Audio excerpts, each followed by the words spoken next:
الحمد لله رب العالمين والصلاة والسلام على أشرف الأنبياء والمرسلين نبينا محمد وعلى آله وأصحابه أجمعين. أعوذ بالله من الشيطان الرجيم. بسم الله الرحمن الرحيم.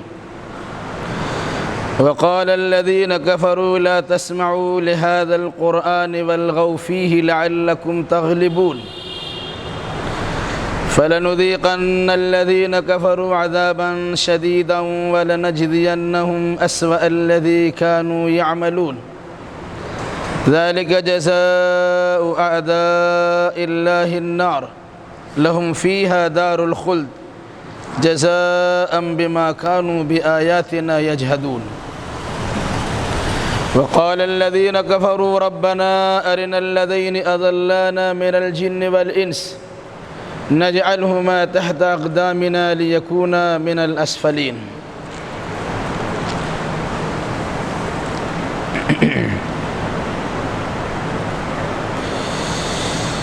اس سے پہلے کی آیتوں میں اس حقیقت کو اجاگر کیا گیا تھا کہ دنیا میں جو انسان بھی آیا ہے سارے انسان کو میدان محشر میں جمع کیا جائے گا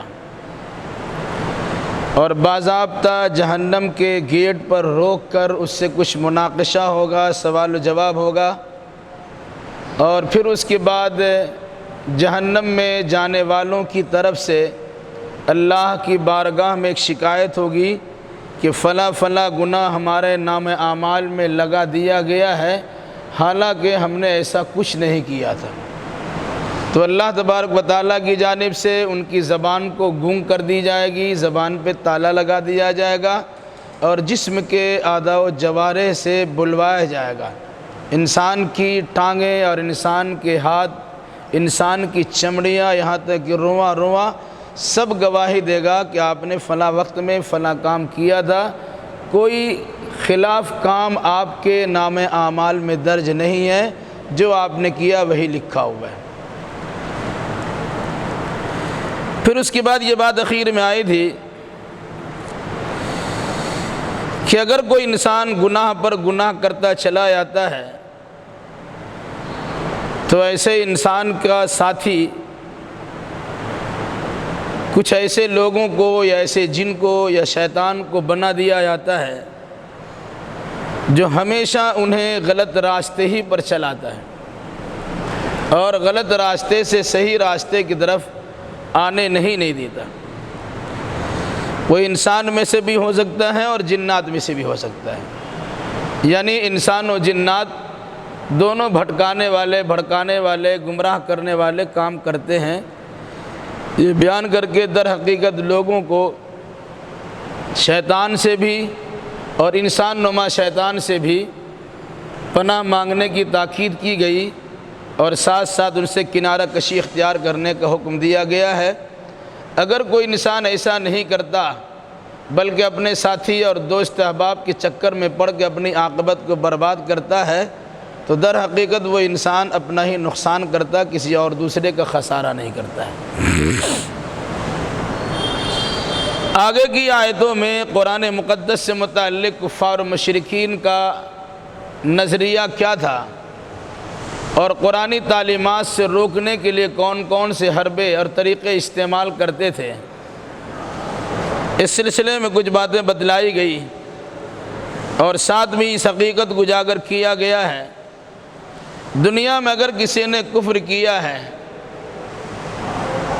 تو ایسا انسان اللہ کے عذاب سے بچ نہیں سکتا ہے، ان کے برے اعمال کا بدلہ انہیں ضرور مل کے رہے گا اور اس کا ٹھکانہ جہنم قرار دیا جائے گا. یہ در حقیقت اللہ کی آیتوں کے انکار کا نتیجہ ہوگا. کسی انسان پہ ظلم نہیں ہوگا بلکہ اللہ کی جانب سے قانون عدل کے مطابق ان کی کرتوت بد کی سزا دی جائے گی. وقال الذین کفروا، اور کہا کافروں نے، کہا ان لوگوں نے جنہوں نے کفر کیا، با محاورہ ترجمہ، اور کافروں نے کہا لا تسمعوا لهذا القرآن، تم لوگ اس قرآن کو مت سنو، والغوا فیہ، بلکہ قرآن کے پڑھنے کے وقت میں تم شور مچاؤ، لعلکم تغلبون، تاکہ تم غالب ہو جاؤ۔ قرآن مقدس میں اللہ تبارک و تعالیٰ نے ایسی تاثیر رکھی ہے کہ جو انسان سنتا ہے قرآن کا ہی ہو جاتا ہے، اور پھر اگر اللہ کے نبی صلی اللہ علیہ وسلم کی زبان فیض ترجمان سے قرآن مقدس کی تلاوت ہو تو اس کا اثر اور زیادہ بڑھ جاتا ہے۔ یہی وجہ ہے کہ جب مکہ کی سرزمین پر رسول اکرم صلی اللہ علیہ وسلم نے قرآن کی تلاوت کرنا شروع کیا تو دشمن لوگ بھی لوگوں سے چھپ چھپا کر رات کی تاریکیوں میں اللہ کے نبی صلی اللہ علیہ وسلم کی زبان سے قرآن کی تلاوت کی سماعت کیا کرتے تھے، لیکن مخالفت کا ان کا انداز اس طرح تھا کہ اگر کوئی انسان قرآن سنے گا تو قرآن کا ہو جائے گا،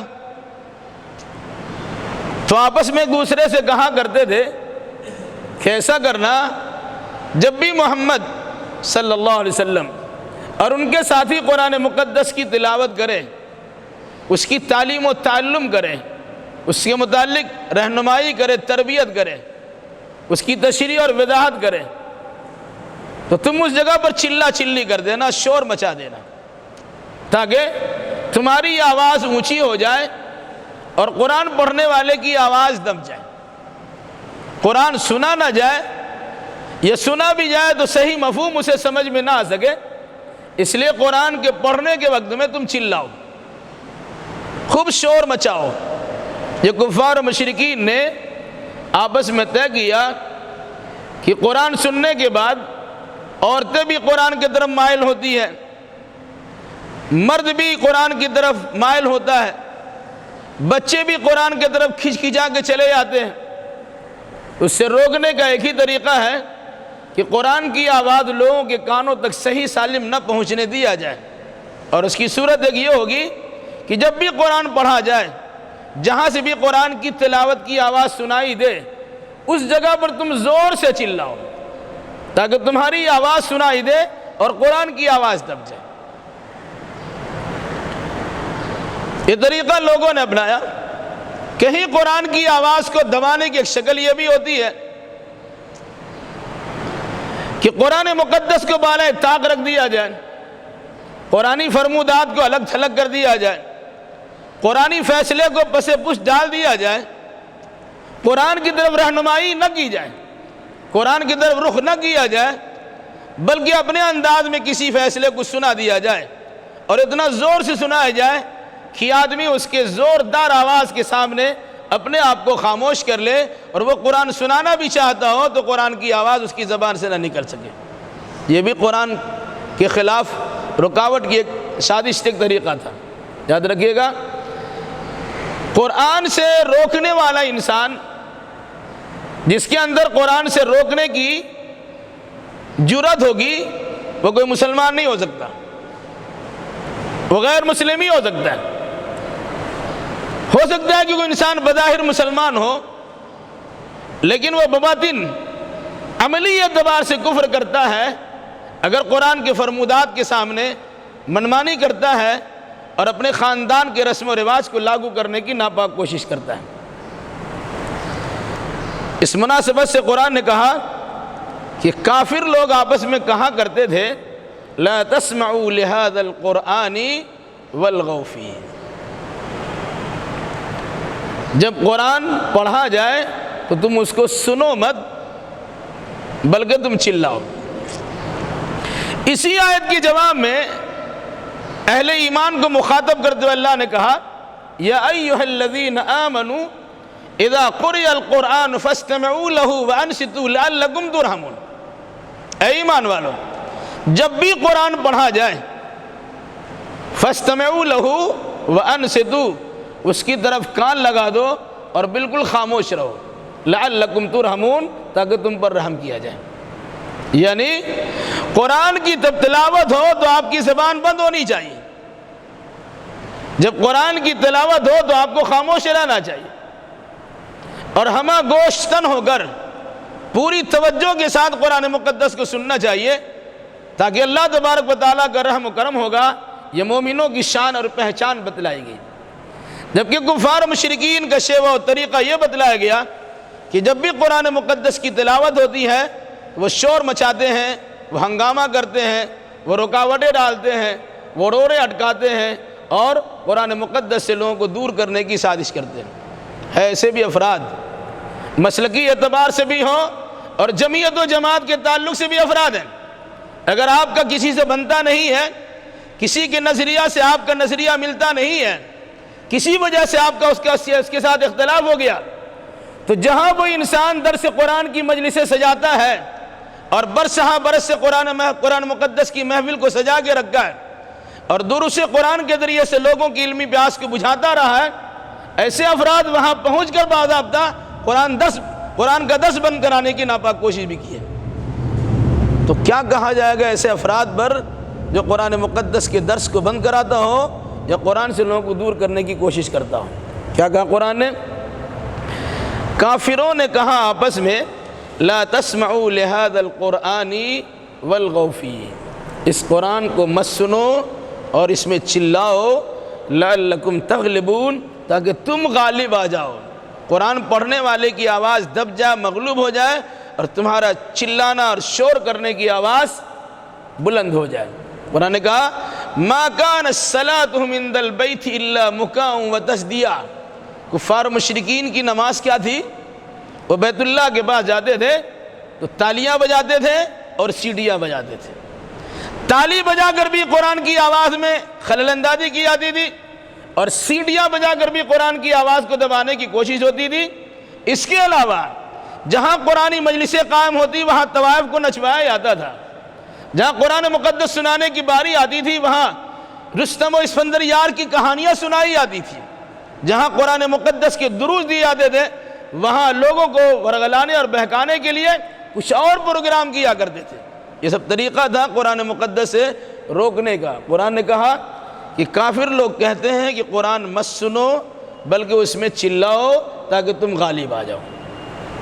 آج بھی اگر کوئی انسان قرآن مقدس کی تلاوت کے وقت میں، قرآن مقدس کے درس و تدریس کے وقت میں، قرآن مقدس کے معنی مطالب کے سمجھانے کی مجلسوں کے درمیان ہنگامہ آرائی کرتا ہوں اور قرآن کے درس پر پابندی لگانے کی ناپاک کوشش کرتا ہوں تو وہ انسان در حقیقت کفار و مشرکین کے شیوے اور طریقے پر ہے۔ یہ دیکھا گیا ہے، خود میرے ساتھ واقعہ پیش آیا، ایک مسجد کے متولی نے اعلان کیا کہ فلاں صاحب کا درس قرآن ابھی ہوگا، وہیں دوسری ایک جماعت کے افراد کی طرف سے اعلان ہوا کہ فضائل اعمال کی تعلیم ہوگی۔ بھئی قرآن کی تعلیم کے سامنے فضائل اعمال کی تعلیم کیا حقیقت؟ پھر جب بات ہوئی کہا پہلے ان سے کہیے ہماری تعلیم میں بیٹھے پھر ہم ان کے درس قرآن میں بیٹھیں۔ لا حول ولا قوت الا باللہ۔ یہ ہے قرآن سے متعلق لوگوں کا نظریہ۔ قرآن کی فضیلتیں بے شمار بیان کی جاتی ہیں، قرآن کو دین و دنیا کی ترقی کا ضامن کتاب قرار دیا جاتا ہے، انقلابی کتاب تصور کرایا جاتا ہے، لیکن وہ صرف پڑھنے پڑھانے کے حد تک خود تلاوت کی جو اس کے معنی مطلب سمجھنے کی ضرورت نہیں ہے۔ اگر یہ قرآن کے ساتھ برتاؤ رہا تو پھر اللہ تبارک و تعالیٰ کے عذاب سے بچ نہیں سکتے ہیں۔ کیا کہا قرآن نے؟ فَلَنُذِيقَنَّ الَّذِينَ كَفَرُوا عَذَابًا شَدِيدًا، ہم ضرور بالضرور ایسے کافروں کو سخت عذاب کا مزہ چکھائیں گے۔ قرآن کے تلاوت پر چلانے والے کو قرآن مقدس نے کافر کہا، قرآن کی تعلیم کو پست کرنے اور اپنی آواز اونچی کرنے والے کو قرآن نے کافر کہا، کیوں؟ قرآن کی توہین ہو رہی ہے، قرآن کی تذلیل ہو رہی ہے، قرآنی آیت کا انکار ہو رہا ہے۔ تو اللہ نے کیا کہا؟ پس ہم ضرور بالضرور ایسے کافروں کو سخت عذاب کا مزہ چکھائیں گے۔ وہ سخت عذاب کیا ہے اس کی تفصیل آگے آ رہی ہے۔ وَلَنَجْزِيَنَّهُمْ أَسْوَأَ الَّذِي كَانُوا يَعْمَلُونَ، اور ہم ضرور بالضرور ان کے برے اعمال کا بدلہ ان کو دیں گے۔ مطلب اگر کفار و مشرکین کی جانب سے کوئی اچھا عمل ہوتا ہے دنیا میں ان کے اچھے اعمال کا بدلہ مل جاتا ہے، دے دیتا ہے اللہ، لیکن مرنے کے بعد اگر اس نے کوئی برا عمل کیا ہے اور اس کی توبہ اللہ کی بارگاہ میں قبول نہیں ہوئی ہے، یا پھر اسے اچھے اعمال کرنے کی توفیق نہیں ملی، وہ توبہ استغفار نہیں کر سکا، پھر ایسے انسان کو ان کے برے عمل کا بدلہ اور اس کی سزا ضرور مل کے رہے گی۔ قرآن نے کہا وَلَنَجْزِيَنَّهُمْ، ہم ضرور بالضرور انہیں سزا دیں گے أَسْوَأَ الَّذِي كَانُوا يَعْمَلُونَ، ان کے برے اعمال کے نتیجے میں۔ قرآن سے روکنا یہ بھی برا عمل ہے، اس پر بھی اس کو سزا ملے گی۔ وہ سزا کیا ہے؟ ذَلِكَ جَزَاءُ أَعْدَاءِ اللَّهِ النَّارِ، یہ بدلہ ہے اللہ کے دشمنوں کا جہنم کی شکل میں، یعنی جہنم اللہ کے دشمنوں کا بدلہ ہے۔ مراد کافروں کو دوسرے لفظ میں کہیے، قرآن کی سماعت سے روکنے والے کو ایک جگہ اللہ نے کافر کہا اور اس جگہ اللہ نے اللہ کا دشمن قرار دیا ہے۔ اللہ کا دوست وہ ہوگا جو اللہ کی کتاب سے دوستی رکھے گا، تو اللہ کی کتاب سے اگر کوئی نفرت کرتا ہے اس سے بڑا اللہ کا دشمن کون ہوگا؟ اس مناسبت سے اللہ نے کہا یہ جہنم ہے اللہ کے دشمنوں کے لیے بطور سزا۔ جو اس نے گناہ کیا ہے، قرآن پڑھنے یا قرآن سننے سے روکنے کی جو کوشش کی ہے، ایک بہت بڑا جرم ہے۔ اس جرم کی سزا کے طور پر ان پر کفر کا فتویٰ بھی داغا جاتا ہے، انہیں اللہ کا دشمن بھی کہا جاتا ہے، اور دشمنوں کا ٹھکانہ کوئی جنت نہیں ہے، وہ جہنم ہے جہاں ہر قسم کی تکلیف ہے۔ پھر فرمایا لہم فیہا دار الخلد، اس میں ان کے لیے اس میں ہمیشگی کا گھر ہے۔ مراد کوئی انسان کفر پر مرتا ہے، اللہ کی دشمنی لے کے مرتا ہے، تو وہ انسان در حقیقت اپنے آپ کو جہنم کا مستحق بناتا ہے، اور پھر ہمیشہ ہمیشہ کے لیے جہنم کے رہنے کا حقدار اپنے آپ کو بنا لیتا ہے۔ یہ کیوں ہوا؟ جزاء بما كانوا بآیاتنا یجحدون، یہ سزا ہے اس سبب سے کہ ان لوگوں نے ہماری آیتوں کا انکار کیا۔ یہ لوگ ہماری آیتوں کا انکار کرتے ہیں، اس انکار کرنے کی وجہ سے یہ سزا انہیں دی جا رہی ہے کہ انہیں جہنم میں ڈالا جائے گا، انہیں ہمیشہ اس میں رکھا جائے گا، انہیں اللہ کا دشمن قرار دیا جاتا ہے، انہیں کافروں میں شمار کیا جاتا ہے۔ ہماری آیتوں سے انکار کرنا مراد کیا ہے؟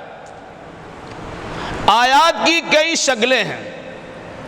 آیتیں وہ بھی ہیں جو انبیاء و مرسلین اللہ کی جانب سے فرامین سناتے ہیں، وحی کی باتیں بتلاتے ہیں، قرآن کی آیتیں سناتے ہیں، یا قرآن کی تشریحات کے طور پہ حدیث بتلاتے ہیں، یا گزشتہ نبیوں نے اللہ کی جانب سے ملی ہوئی تعلیمات کی روشنی میں جو گفتگو کیا اس کا لوگ انکار کرتے ہیں۔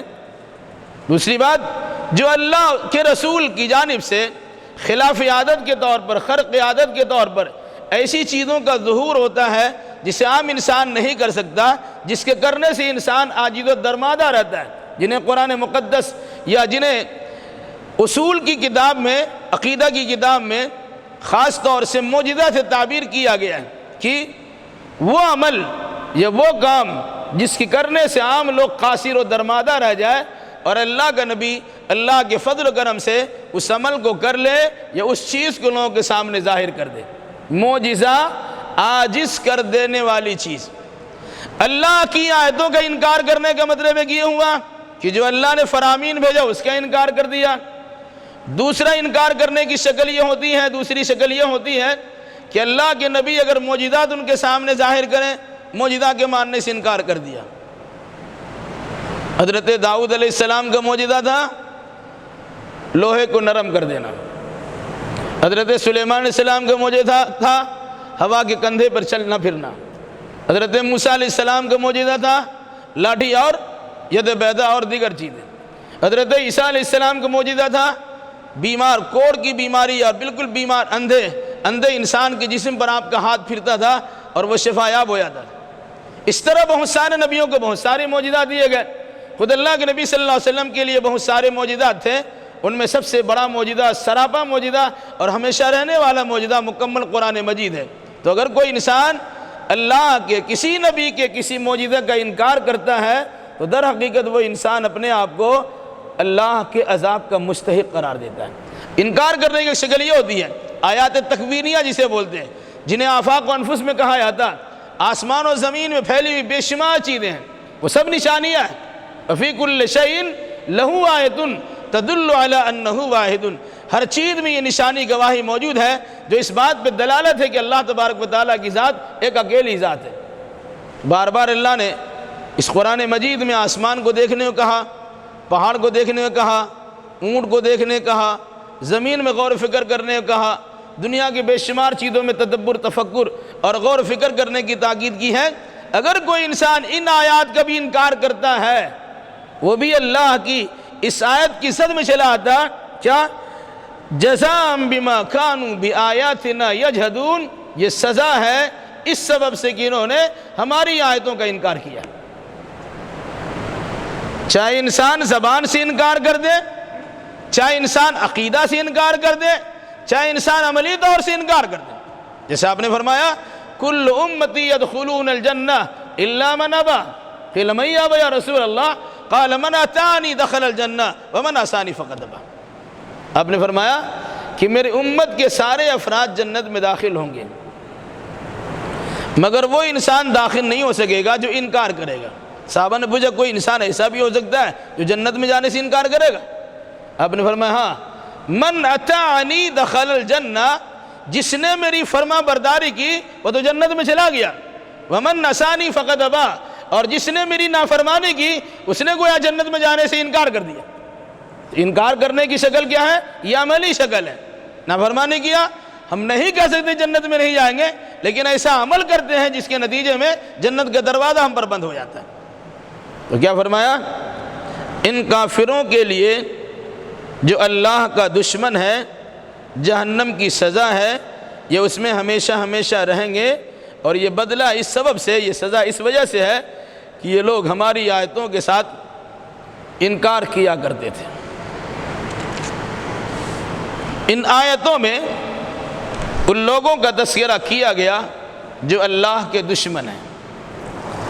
قرآن مقدس کا اپنا اصول ہے کہ جب بھی جنتی کا تذکرہ کرتا ہے تو اس کے فوراً بعد جہنمی کا ذکر کرتا ہے، یا جب بھی جہنمی کے اوصاف کا تذکرہ ہوتا ہے اس کے فوراً بعد جنتی کی صفتوں کا تذکرہ ہوتا ہے۔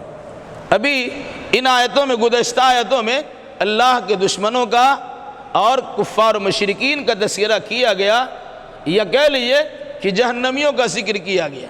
بعد کی آیتوں میں اب اللہ کے دوستوں کا تذکرہ ہے، اور بطور خاص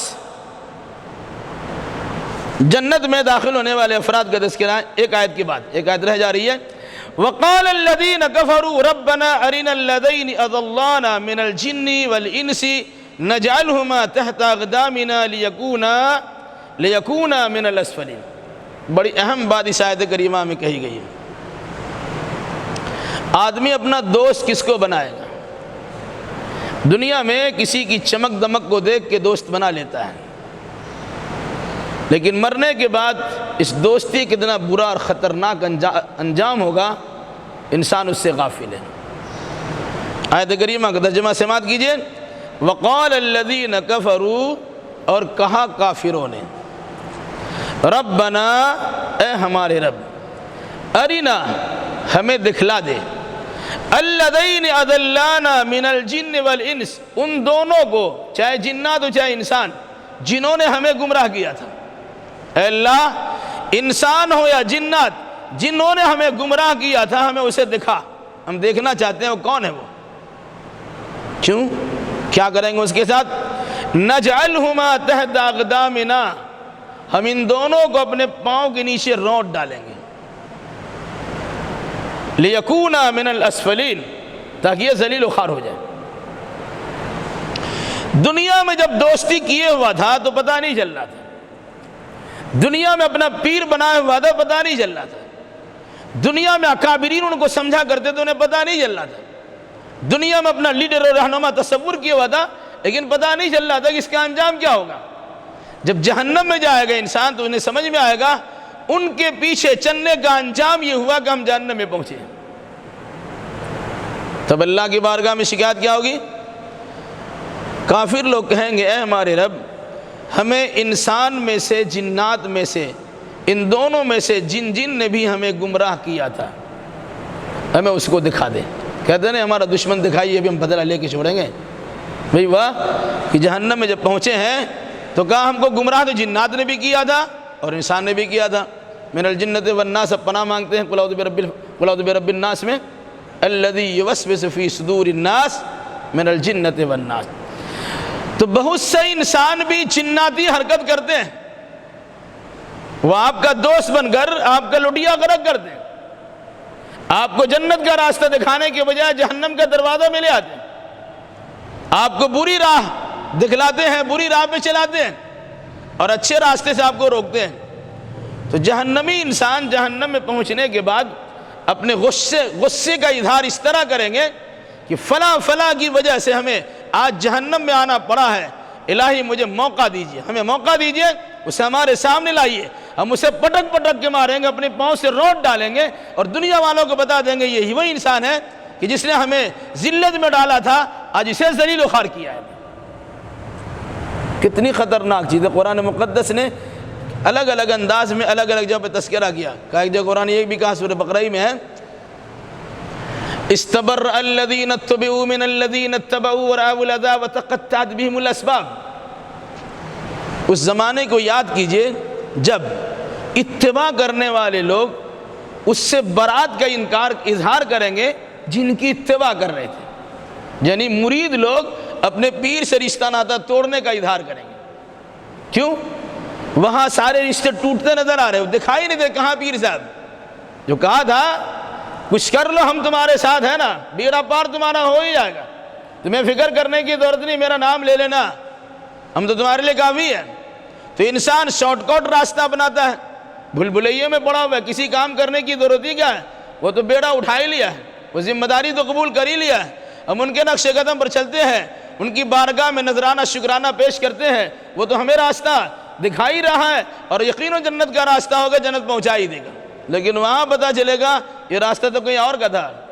ترسم نرسی بکا بے آرابی کی راہ کی می روی بترکستان است. اے چلنے والا میں سمجھتا ہوں کہ تم کعبہ تو نہیں پہنچ سکے گا, کیونکہ جس راستے میں تم چل رہے ہو تو ترکستان کا راستہ, کعبہ کا راستہ تھوڑے ہے. انسان جہنم کے راستے پر چلتا ہے اور سوچتا ہے جنت میں چلے جائیں گے. تو ایسے مریدین اپنے پیروں سے برات کا اظہار کریں گے. بلکہ ایک جگہ یہاں تک کہا ربنا اننا اطعنا سادتنا وکبرانا فاضلونا السبیل. اے اللہ ہم نے اپنے سرداروں کی بات مانی تھی, اپنے بڑوں اور اپنے اکابرین کی بات مانی تھی, انہوں نے ہم کو گمراہ کر دیا. فاضلونا السبیل, ہمیں گمراہ کر دیا. کیا کہا اس کے بعد آتہم ضعفا من العذاب ولعنہم لعنا کبیرا. الہی انہیں دوہرا عذاب دے اور زبردست ان پر لعنت و ملامت کی بوچھار کر دے.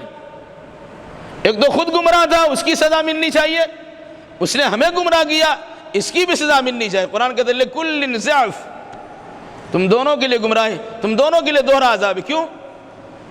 اس لیے وہ گمراہ تھا, تم کو گمراہ کیا, اس کی سزا تمہاری سزا, اس کی سزا اس کو مل ہی رہی ہے, دوہری سزا ہو گئی. لیکن تم گمراہ تھے, اپنے بعد والوں کو تم نے بھی تو گمراہ کیا ہے, اپنی اولاد کے لیے برا راستہ تم نے تو چھوڑا ہے, دوست احباب کے سامنے بری روش تم نے بھی تو اختیار کر رکھی تھی. تو تمہارے دوست احباب تمہارے راستے پر چلنے والے, ان کی سزا بھی تم کو ملے گی. لکل ضعف, ہر ایک کو دوہری عذاب, دوہرا عذاب, دوہری سزا ملے گی. مطلب کیا ہوا؟ دنیا میں اگر کسی کو دوست بنانا ہو تو آپ اسے دیکھیے کہ دوستی کے لائق ہے کہ نہیں ہے. دنیا کی دوستی چند روزہ دوستی ہوتی ہے, ایسی دوستی قائم کی جائے جو آخرت تک آپ کو فائدہ پہنچائیں. اس آیت میں قرآن نے کیا کہا؟ اے ہمارے رب ہمیں دکھلا دے ان دونوں کو جن دونوں نے ہمیں گمراہ کیا تھا. یعنی جنوں کو بھی ہمیں دکھلا دیں اور انسان کو بھی ہمیں دکھلا دیں. کیا کرو گے بھائی؟ کریں گے ہی نجعلہما تحت اقدامنا، ہم ان دونوں کو اپنے پاؤں سے رونٹ ڈالیں گے، کچل دیں گے، کچوبر نکال دیں گے، لیکونا من الاسفلین، تاکہ دنیا والوں کے سامنے یہ ذلیل ہو جائے۔ بڑا بن رہا تھا نا، بڑی شانیں بگاڑ رہا تھا، شیخیاں بگاڑ رہا تھا کہ ہم تو فلاں ہیں، لیکن یہ اس کی تو چلنے والی نہیں ہے۔ دنیا دیکھ لے کہ گمراہ کرنے کا انجام کتنا خطرناک ہے، وہ گمراہی کی سزا تو ان کو مل ہی رہی ہے، جن جن کو اس نے گمراہ کیا ان کی سزا کا، اس کی سزا کا توق بھی اس کی گردن میں ڈالا جاتا ہے، اور زبردست سزا سے ان کو دوچار ہونا پڑے گا۔ نجعلہما تحت اقدامنا لیکون من الاسفلین، ہم انہیں اپنے پاؤں کے نیچے رکھیں گے اور تاکہ یہ نچلا طبقہ میں چلا جائے، ذلیل و خوار ہو جائے۔ اس کے بالمقابل اللہ نے اللہ کے دوستوں کا تذکرہ کیا ہے، یا اہل ایمان کا تذکرہ کیا، وہ اللہ کے دوست بنتے ہیں، فرشتے ان کے دوست ہوتے ہیں، دوستی کا حق نبھاتے ہیں، دنیا میں ان کا ساتھ دیتے ہیں، قبر میں ان کا ساتھ دیتے ہیں، حشر میں ان کا ساتھ دیتے ہیں۔ کون ہے وہ لوگ؟ ان الذين قالوا ربنا الله ثم استقاموا تتنزل عليهم الملائكة الا تخافوا ولا تحزنوا وابشروا بالجنة التي كنتم توعدون۔ یقیناً جن لوگوں نے کہا ہمارا رب اللہ ہے، پھر وہ اس پر ثابت قدم رہے۔ چمی گویم مسلمانم بلرزم کہ دانم مشکلات لا الہ رہا۔ جب میں کہتا ہوں لا الہ الا اللہ تو میں کانپ اٹھتا ہوں کہ لا الہ الا اللہ کے تقاضے کیا ہیں۔ شاید میں اللہ نے کہا جو لوگ کہتے ہیں کہ ہمارا رب اللہ ہے اور پھر اسی پر جم جاتے ہیں، جمنا بڑا مشکل ہوتا ہے۔ مسجدوں میں اللہ اللہ کرتے ہیں، مسجد کے باہر محلہ محلہ کرتے ہیں، اللہ بھی خوش اور محلہ بھی خوش، نہیں چلتا ہے۔ جس نے کہا رب ہمارا اللہ ہے پھر اسی پر جم گیا۔ ایک صحابی نے اللہ کے نبی صلی اللہ علیہ وسلم کو، یا رسول اللہ ایک ایسی بات ہمیں بتلا دیجئے کہ جس کے بعد کسی سے ہم کو پوچھنے کی ضرورت ہی پیش نہ آئے، ایک موٹی سی بات بتلا دیجئے اور ہم کو کسی سے پوچھنا نہ پڑے۔ آپ نے فرمایا قل آمنت باللہ ثم استقم، کہو میں اللہ پر ایمان لایا اور پھر اسی پر جم جاؤ۔ اللہ پر ایمان کا مطلب کیا ہوتا ہے؟ ہم سمجھتے بڑا آسان ہے، مان لیا لا الہ الا اللہ لا الہ الا اللہ پڑھ دیا، نہیں۔ جب ہم نے کہا اللہ ہمارا رب ہے تو وہی اس بات کا اقرار ہوتا ہے کہ نفع نقصان کا مالک صرف اللہ ہے، حیات و موت کا مالک صرف اللہ ہے، روزی دینے والا روزی روکنے والا صرف اللہ ہے، عزت و ذلت تو صرف اللہ کے اختیار میں۔ اللہ چاہے گا موت ملے گی، اللہ چاہے گا حیات ملے گی، اللہ چاہے گا ہم ذلیل ہو جائیں گے، اللہ چاہے گا عزت افزائی ہماری ہوگی، اللہ چاہے گا تو بیمار پڑیں گے، اللہ چاہے گا تو شفا دے دے گا، صرف اللہ کے ہاتھ میں، کسی اور کے ہاتھ میں نہیں ہے۔ یہ ہے اللہ کو رب کہنا اور اس پر ثابت قدم رہنا، یعنی کوئی ایسی چیز نہیں ہے جو اللہ کے اختیار سے باہر ہو، ساری بھلائی اللہ کے پاس ہے اور ساری برائیوں سے روکنے کی طاقت اللہ تبارک و تعالیٰ کے پاس ہے۔ اگر کوئی انسان یہ کہتا ہے اور پھر اس پہ ثابت قدم رہتا ہے تو اس کا بڑا مقام ہوتا ہے۔ کیا مقام ہے؟ بعض لوگوں نے کہا کہ جو انسان کہتا ہے رب ہمارا اللہ ہے پھر اعمال صالحہ کرتا ہے، وہ ثبات قدمی کا راستہ ہے۔ اللہ اللہ تو کر لیا لیکن جب عمل کرنے کی باری آئی تو دائیں بائیں جھانکتے ہیں، کلمہ تو پڑھ گیا، مسلمان تو ہو گئے، لیکن اس کے بعد کہاں عمل ہے؟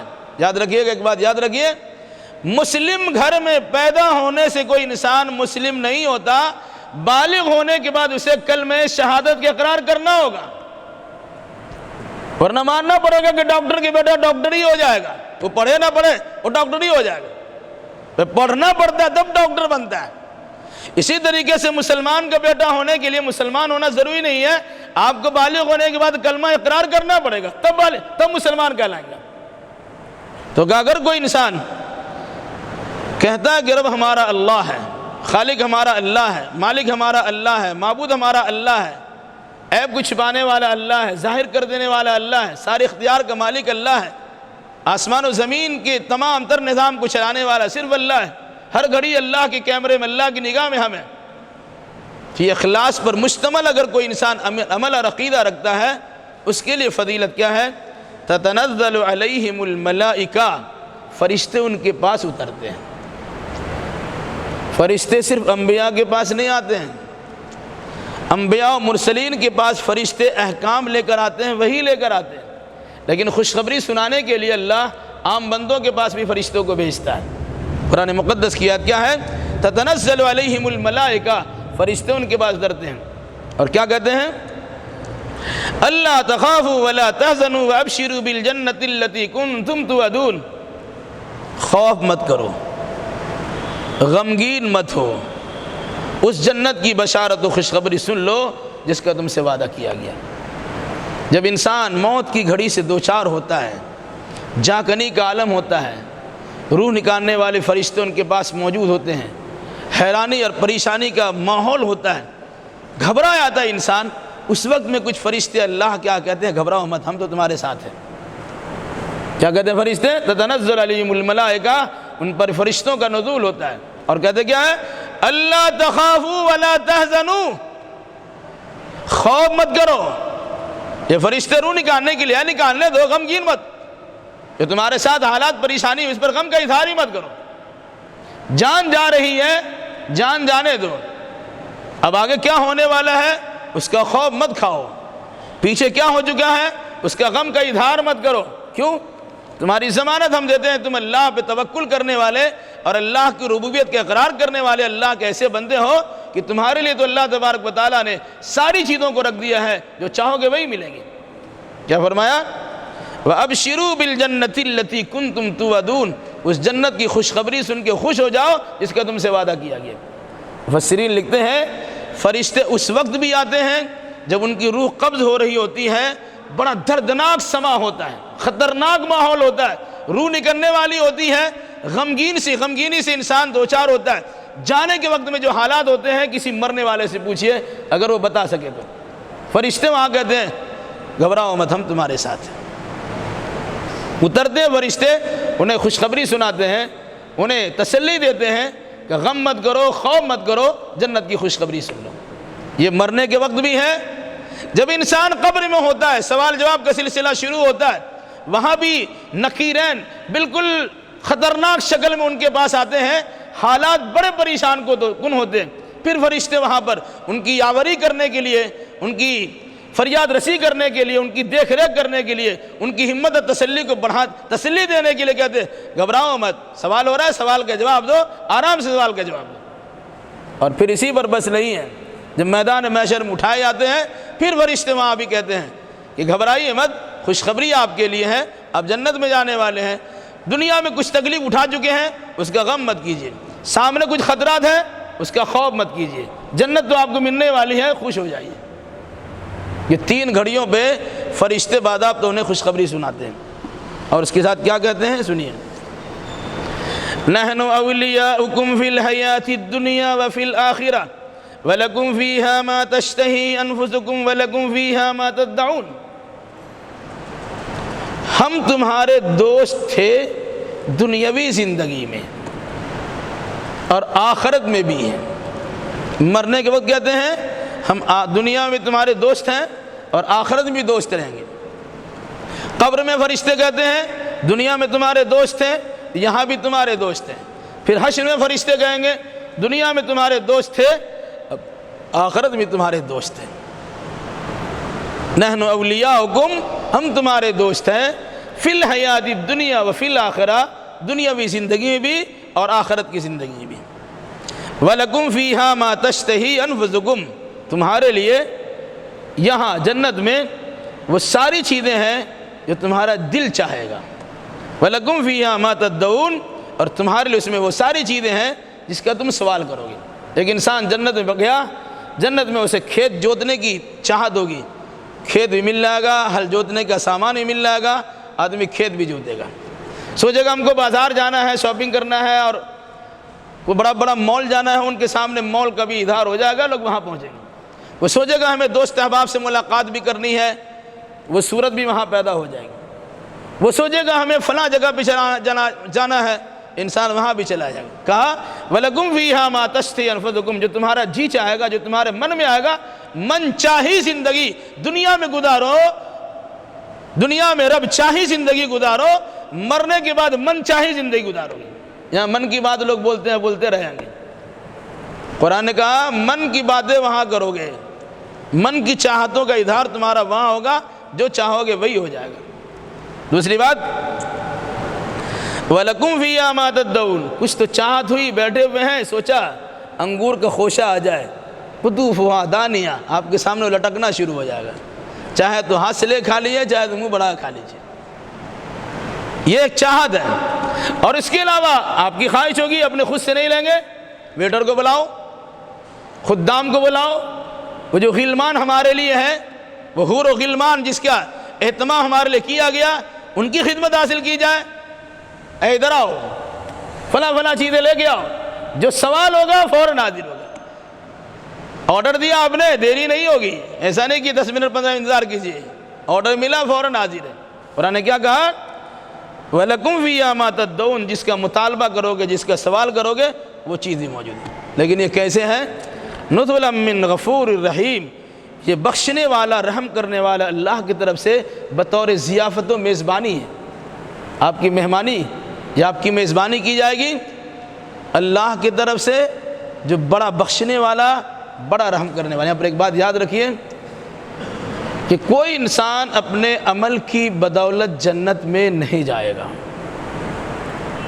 عمل کرنے کا قرآن نے باضابطہ حکم دیا، ایمان کے بعد فوراً عمل کا تذکرہ ہے، لیکن کوئی انسان یہ سوچ لے ہم نے فلاں فلاں کام کر لیا ہے، 5 وقت کی نماز پڑھ لی ہے، تہجد بھی پڑھ لیا، اشراق بھی پڑھ لیا، قرآن کی تلاوت بھی کرتے ہیں، روزہ بھی رکھتے ہیں، حج بھی کرتے ہیں، زکوٰۃ بھی دیتے ہیں، صدقہ و خیرات بھی، اور کچھ کر لیتے ہیں، جنت میں چلے آئیں گے؟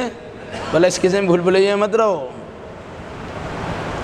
جس معیار کے مطابق اللہ نے آپ سے ان اعمال کا مطالبہ کیا ہے، اس معیار مطلوب کے مطابق ہمارا آپ کا عمل ہوا کہ نہیں ہوا، کیا پتہ۔ اس لیے کوئی انسان یہ نہ سوچے کہ وہ اپنے عمل کی بدولت جنت میں جائے گا۔ ایک مرتبہ اللہ کے نبی صلی اللہ علیہ وسلم نے یہ حدیث سنائی صحابہ کے سامنے، تم میں سے کوئی انسان یہ نہ سوچے کہ اس کا عمل اس کو جنت میں لے جائے گا، جب کوئی انسان اپنے عمل کی بدولت جنت میں چلا جائے گا۔ تو صحابی نے فوراً کہا وَلَا أَنْتَ يَا رسول اللہ، اے اللہ کے رسول صلی اللہ علیہ وسلم، کیا آپ بھی اپنے عمل سے جنت میں نہیں جائیں گے؟ اور میں وَلَا أَنَا، میں بھی نہیں جاؤں گا۔ پھر وَلَكِنَّ اللَّهَ وَلَكِنْ يَتَغَمَّدَنِي اللَّهُ بِرَبِّي بِمَغْفِرَةٍ وَرَحْمَةٍ، ہاں میرا رب، میرا اللہ، میرا رب مجھے اپنی مغفرت اور رحمت کے سائے میں جگہ دے گا، تب میں جنت میں جاؤں گا۔ یہاں قرآن نے کیا کہا؟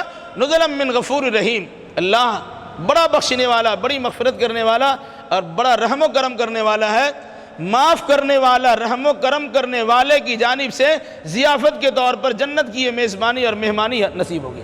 اس لیے چھوٹا موٹا عمل ہو یا بڑا عمل کر کے پھولے نہیں سمانا چاہیے، اس عمل کی قبولیت کی اللہ کی بارگاہ میں دعا کرنی چاہیے، اور یہ سوچنا چاہیے کہ عمل کی توفیق اللہ نے دی ہے تو اللہ اسے قبول بھی کرے گا، اور اللہ اس کے بدلے میں جنت ہمیں ضرور دے گا۔ اس کا مطلب ہے کوئی انسان بے عمل ہو کر بھی جنت کی خواب نہ دیکھے، عمل کرے، پھر اللہ تبارک و تعالیٰ سے پر امید رہے۔ اللہ ہمیں اور آپ کو اور جملہ مسلمانوں کو نیک سمجھ کی توفیق عطا فرمائے، اور کتاب و سنت کی روشنی میں عقیدہ اعمال بجا لانے کا جذبہ عطا فرمائے، آمین۔